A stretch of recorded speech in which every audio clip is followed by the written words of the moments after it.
sur pas mal de choses, en particulier le problème des suicides de médecins. Nous, le Conseil de l'Ordre nous a alerté là-dessus. On rencontre à peu près les mêmes problématiques que les médecins, phénomène de burn-out, le stress, les patients de plus en plus exigeants, etc. Donc on est soumis aux mêmes contraintes, avec malheureusement les mêmes résultats. Et aussi peu de visibilité dans les médias, malheureusement. Le Conseil de l'Ordre, dans son communiqué, a parlé en comparaison avec d'autres professions, France Télécom par exemple.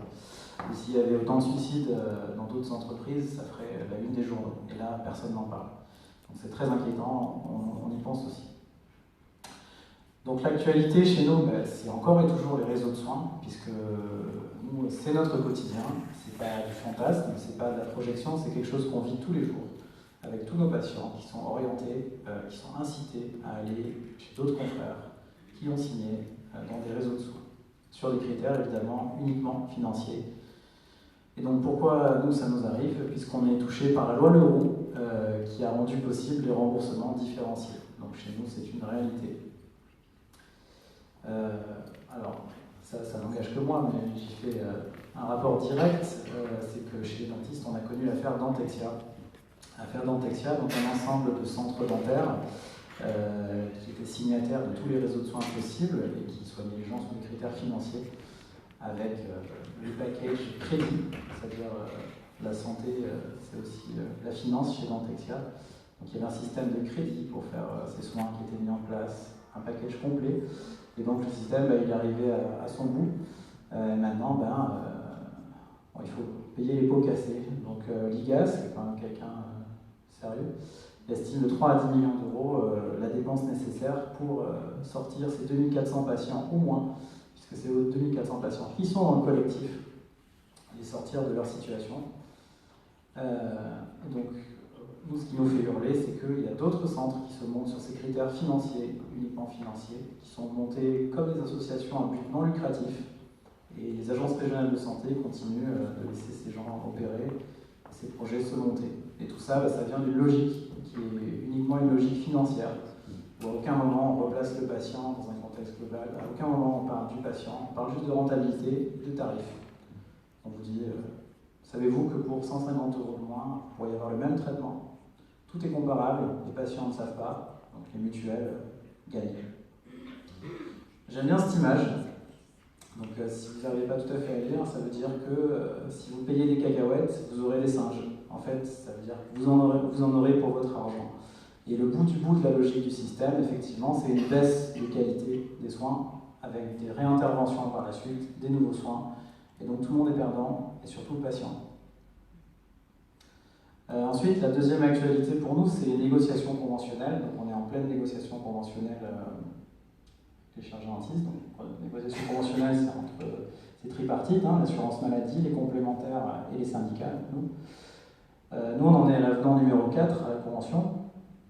Et donc, vieille technique éculée, juste avant le début de la négociation, il y a un rapport de la Cour des comptes qui sort, et qui est évidemment complètement à charge, et qui propose des choses très sympathiques, comme le conventionnement sélectif, donc les médecins ont failli connaître.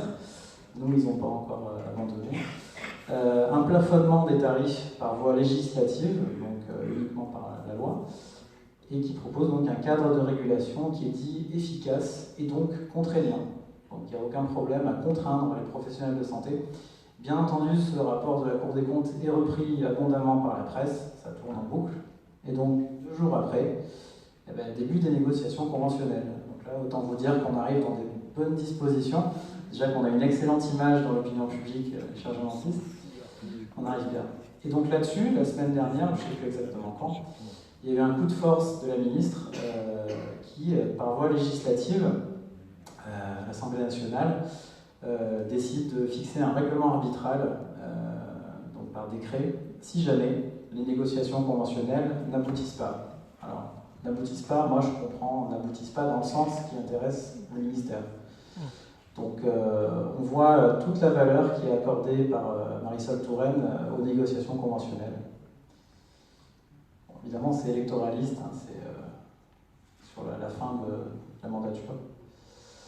Dernier dossier qui est bien, j'ai fini par du positif.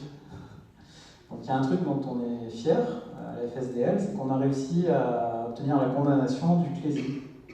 Le CLESI, en fait, c'était une école privée qui dispensait des cours d'odontologie, donc qui prétendait former des chirurgiens-dentistes avec une école privée.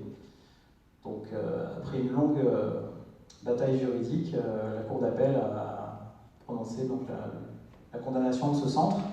Bon, en dehors du fait, ça pourrait être mal perçu, ça pourrait être perçu comme quelque chose de corporatiste, de vouloir fermer notre profession. Pas du tout, en fait, c'est pour fermer la marchandisation de nos diplômes, hein, c'est que le doctorat ne soit pas à vendre. Alors, il y a quand même des victimes collatérales, c'est les étudiants qui sont mais c'est aussi se battre contre la dévalorisation de nos diplômes. Il y a une enquête qui a été faite, alors je ne sais plus qui, mais je sais que ça a été repris par le Conseil de l'ordre des dentistes, qui montre qu'en Europe, il y a 10% des étudiants diplômés en chirurgie dentaire qui n'ont jamais soigné un patient pendant leurs études. Donc là, ça pose des questions. En tout cas, ce n'est pas du tout le cas en France, mais on est vigilant là-dessus. Voilà, c'est à peu près ce que j'avais à vous dire sur notre actualité.